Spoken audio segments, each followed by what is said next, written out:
Damos comienzo a un nuevo comentario bíblico expositivo. Servidores de Dios. Quien te habla es Manuel Cornejo. En esta ocasión estaré compartiendo la primera carta de Juan, capítulo 2 y versículo 10, donde dice: El que ama a su hermano permanece en la luz, y en él no hay tropiezo. Si el aborrecimiento pone en evidencia que el que lo practica no está en la luz, el amor sitúa al que lo manifiesta como perteneciente a la luz. El que ama es el calificativo y la definición del verdadero cristiano. Amar no solamente es practicar una virtud, sino que es un estado y un modo de vida. El objeto del amor es el hermano, ya que el que ama permanece en la luz, que como ya se ha considerado antes, es tener comunión con Dios y estar en Él. Capítulo 1, versículo 5. Se trata pues de un verdadero creyente, ya que no permanece en tinieblas, sino en la luz. Juan capítulo 12, versículo 46 nos dice: Yo, la luz, he venido al mundo, para que todo aquel que cree en mí no permanezca en tinieblas. Los que no aman permanecen en el estado espiritual que le es propio, es decir, el de las tinieblas, ya que tan solo pueden salir de esa situación mediante la fe en Cristo. Por tanto, el creyente ya no está en tinieblas, sino que ha sido hecho hijo de luz. Es más, no solo vive en luz, sino que él mismo es también luz, resplandeciente como un luminar en el mundo que está en tinieblas. Ya que la obra redentora de Cristo tiene como objetivo libertarnos de la oscuridad. De otro modo, vino para que no continuemos viviendo en tinieblas. Así pues, el propósito de la venida del Señor no es para condenación, sino para salvación, ya que Dios no aprisiona a nadie en tinieblas, puesto que envió la luz para cambiar la condición propia y natural del hombre a causa del pecado. Si la luz está vinculada con la vida y las tinieblas con la muerte, creer en Cristo es conocer la vida de Dios, por lo que alcanzamos la salvación. Evangelio de Juan, capítulo 17, versículo 3, dice: Y esta es la vida eterna, que te conozcan a ti, el único Dios verdadero, y a Jesucristo, a quien has enviado. La realidad visible de esa nueva vida, alcanzada por gracia, mediante la fe, es el amor a los hermanos. Permanecer en la luz exige, por tanto, amar a los hermanos. Y nótese que la consecuencia propia de esa forma de vida en Cristo que conduce al amor es que en esa persona no hay nada en su vida que sea de tropiezo para él mismo. Y esto enlaza perfectamente con la idea del texto original, ya que tal persona deja de estar en tinieblas y sabe dónde va, sin tropiezo alguno, porque en su camino no solo resplandece la luz que le guía, sino que el mismo camino es luminoso. Pero sin embargo, no siendo tropiezo para él mismo, tampoco lo es para otros. Note que la palabra tropiezo es también escándalo, ya que tal persona no es un escándalo para nadie, ni tampoco una piedra de tropiezo que hace caer o causa problemas espirituales y morales a otros. La conducta del creyente puede ser tropiezo para otros, especialmente para los niños en Cristo. Mateo, capítulo 18, versículo 6, dice: Y cualquiera que haga tropezar a alguno de estos pequeños que creen en mí, mejor le fuera que se le colgase al cuello una piedra de molino, de asno, y que se le hundiese en lo profundo del mar. Así pues, ser tropiezo equivale a poner un obstáculo en el camino de otra persona, y especialmente en este contexto, en el de un hermano. La actitud de un creyente puede ser causa de tropiezo para otro. El que induce a otro a pecar, haciéndole caer, es un instrumento en mano de Satanás. Note lo que dice la primera carta de Timoteo, capítulo 6, versículo 9. Porque los que quieren enriquecerse caen en tentación y lazos, y en muchas codicias necias y dañosas que hunden a los hombres en destrucción y perdición. El verdadero cristiano elimina de su vida aquello que puede ser tropezadero para su hermano. La primera carta a los Corintios, capítulo 8, versículo 13, nos dice: por lo cual, si la comida le es a mi hermano ocasión de caer, no comeré carne jamás, para no poner tropiezo a mi hermano. El tropiezo puede ser puesto contra la doctrina, como ocurría con los falsos maestros del tiempo de Juan, cuando dice: mas os ruego, hermanos, que os fijáis en los que causan divisiones y tropiezos en contra de la doctrina que vosotros habéis aprendido y que os apartéis de ellos. Romanos capítulo 16, versículo 17. Pero en general se trata de no ser obstáculo a otros. La primera carta a los Corintios, capítulo 10, versículo 32, dice: no seáis tropiezo ni a judío, ni a gentiles, ni a la iglesia de Dios. El creyente debe de prestar continua atención a su vida, para no ser tropiezo. La segunda carta a los Corintios, capítulo 6, versículo 3, dice: no damos a nadie ninguna ocasión de tropiezo, para que nuestro ministerio no sea vituperado.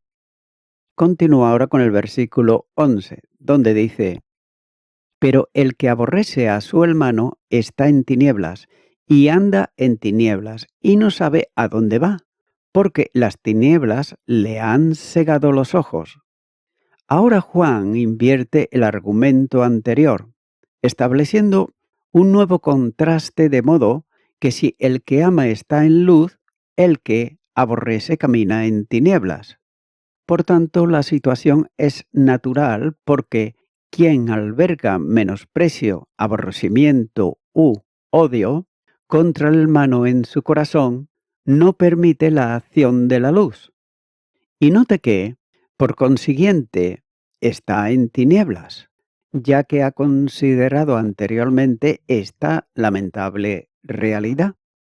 Aborrecer al hermano significa andar en oscuridad, aunque tal persona piense que está en la luz, como señala el versículo 9. Y de la misma manera que la oscuridad es la ausencia de luz, también el menosprecio y el aborrecimiento es la ausencia de amor.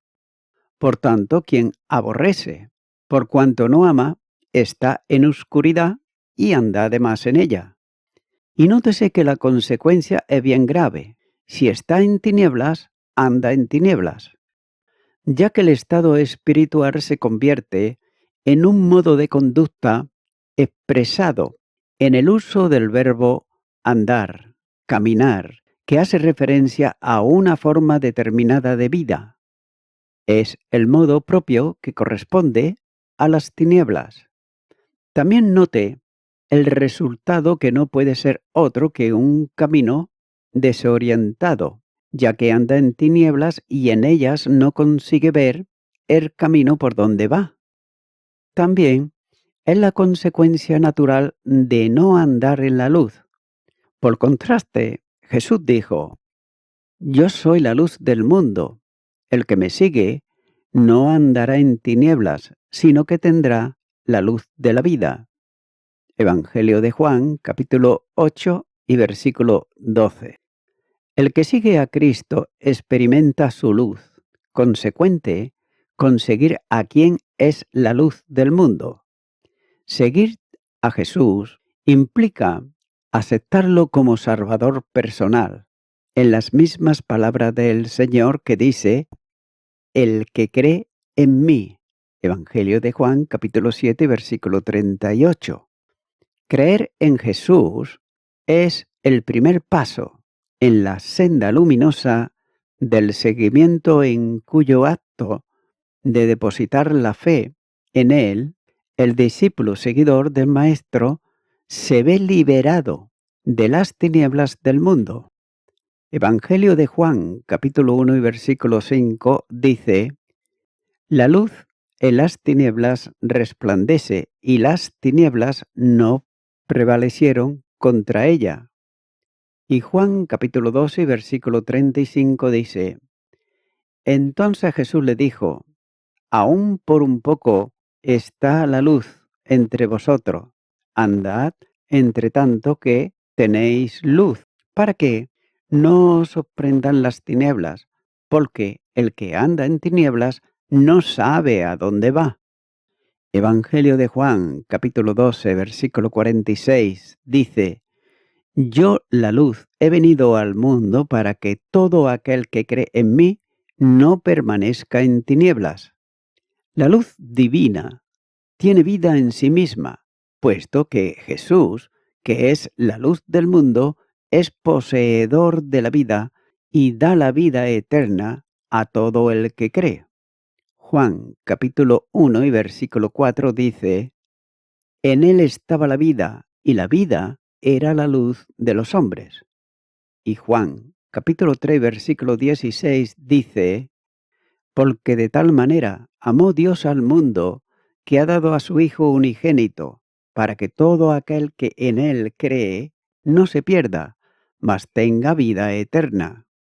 La seguridad de este camino es cierta, ya que la luz está sembrada para el justo y alegría para los rectos de corazón. Salmo 97, versículo 11. De modo que si quien sigue a Jesús no anda en tinieblas y sabe a dónde va, lo contrario es la experiencia del que no tiene a Cristo, cuyo camino, entebelenecido, no le permite determinar una senda correcta para sus pies. Por consiguiente, no sabe a dónde va. También note que la razón de ese estado es a causa de que las tinieblas le han cegado los ojos. El malvado equivoca primero el camino, como dice el salmista. Yo anduve errante como oveja extraviada. Salmo 119, versículo 176. Y la misma verdad también está en la profecía, cuando dice, todos nosotros nos descarriamos como ovejas, cada cual se apartó por su camino. Isaías capítulo 53, versículo 6. Luego, cegado por las tinieblas hasta no poder percatarse de la equivocación de su camino, ya que la ceguera es consecuencia de la acción insistentemente repetida. Es un estado al que se llega por reverdía. Y esto tiene que ver, de otro modo, con la conciencia cauterizada por la hipocresía de mentirosos que teniendo cauterizada la conciencia. Primera carta a Timoteo, capítulo 4 y versículo 2. Porque de igual modo que la permanencia en una oscuridad debilita la capacidad ocular para ver, así también el odio distorsiona nuestra conciencia y además la endurece.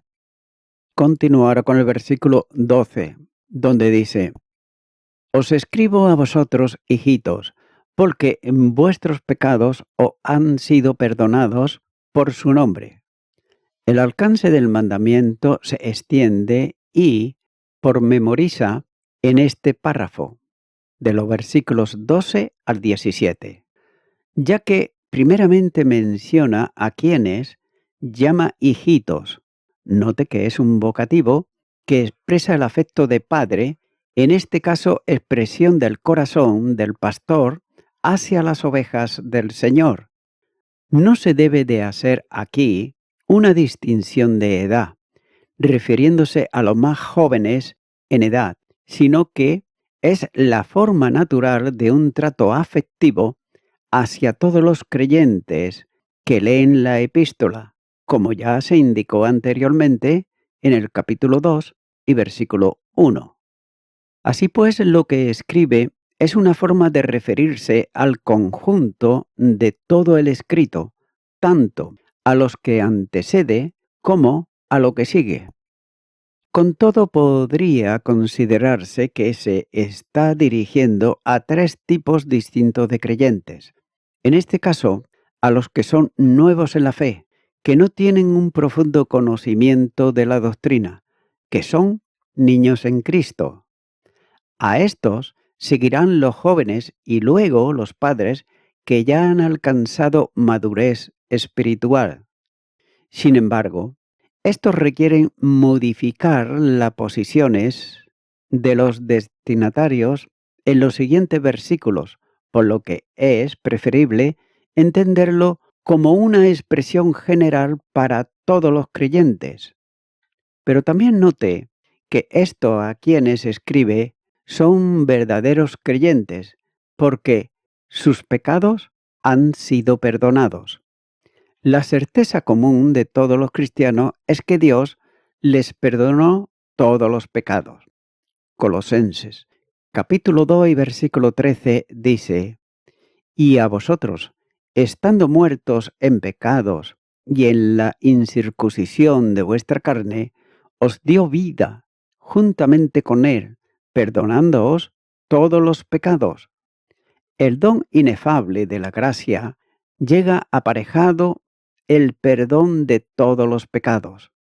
Note que Juan se refiere aquí a un hecho totalmente consumado, a una acción plena y definitivamente concluida, como pone de manifiesto el modo verbal aquí en perfecto de indicativo en voz pasiva.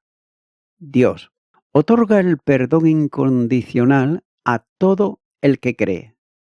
Es un don gratuito porque el hombre no puede conseguirlo por esfuerzo personal, ya que no tiene modo de alcanzar los recursos para cancelar por sí mismo la deuda producida por el pecado. Romanos capítulo 3 versículo 24 dice: siendo justificados gratuitamente por su gracia, mediante la redención que es en Cristo Jesús.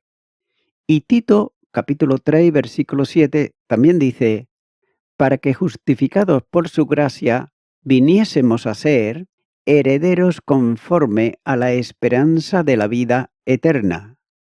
Es generoso porque Dios cancela la deuda plena de la responsabilidad penal del pecado. Ese perdón otorgado es seguro. El mensaje del Evangelio, al que se refiere ante el apóstol, anuncia como una buena noticia que proclama a todos los hombres el perdón de pecados.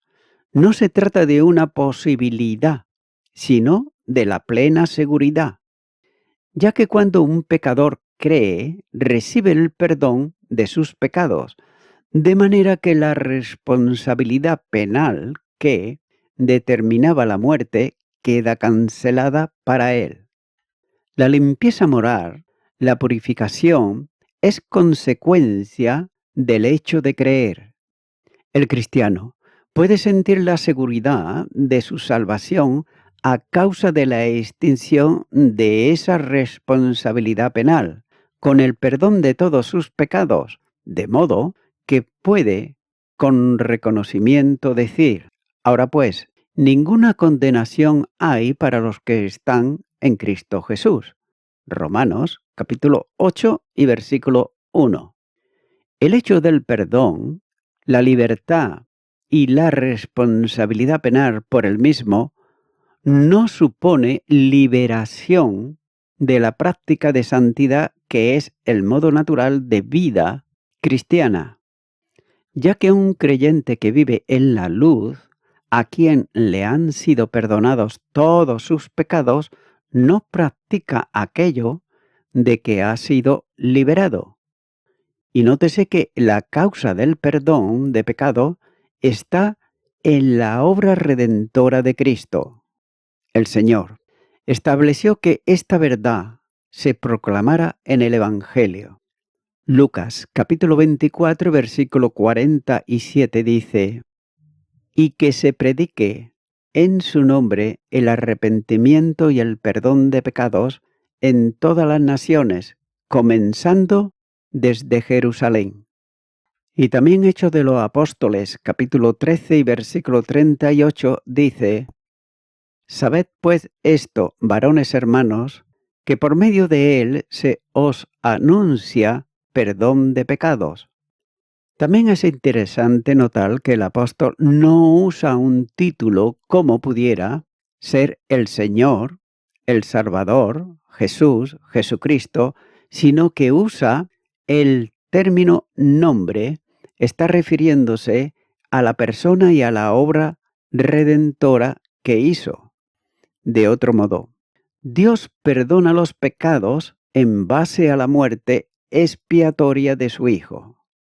De manera que todo aquel que cree en el Hijo recibe la remisión de pecados.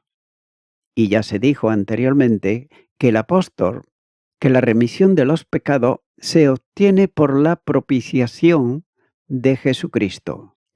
La primera carta de Juan, capítulo 1 y versículo 7 dice: pero si andamos en luz, como Él está en luz, tenemos comunión unos con otros, y la sangre de Jesucristo su Hijo nos limpia de todo pecado.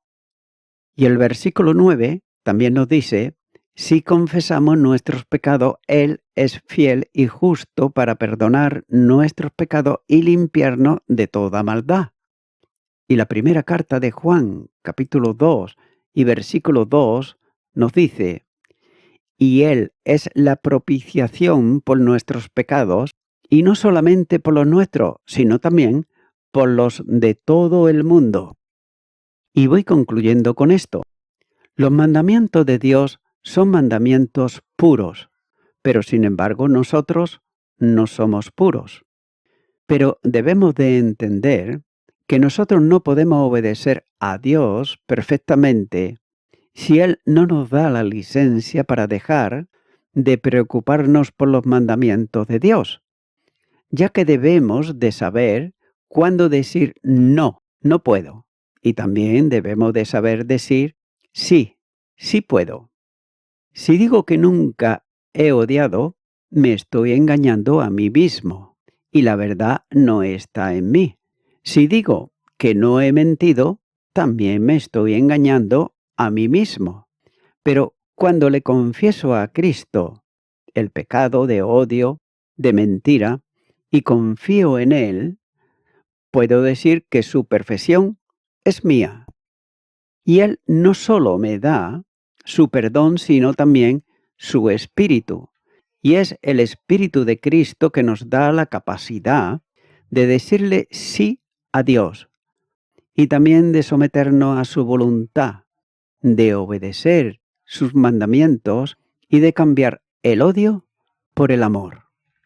Amigo y amiga oyente, ahora tú sí que puedes decir sí, te necesito, Jesucristo, ya que soy una persona pecadora y necesito tu perdón y necesito tu salvación. Por tanto, yo te animo, mi amigo, mi amiga oyente, a que tú le invites a Jesucristo a que venga ahora a tu vida. Debes tú de hacerlo, pero si no sabes cómo orar o cómo decirlo, puedo guiarte en esta oración. Repite conmigo y di: Señor Jesucristo, te confieso que soy una persona pecadora y que desesperadamente necesito que tú me perdones por todos mis pecados. me arrepiento de ellos y te abro mi corazón, Señor Jesucristo, y te recibo como mi Salvador. En tu nombre. Amén.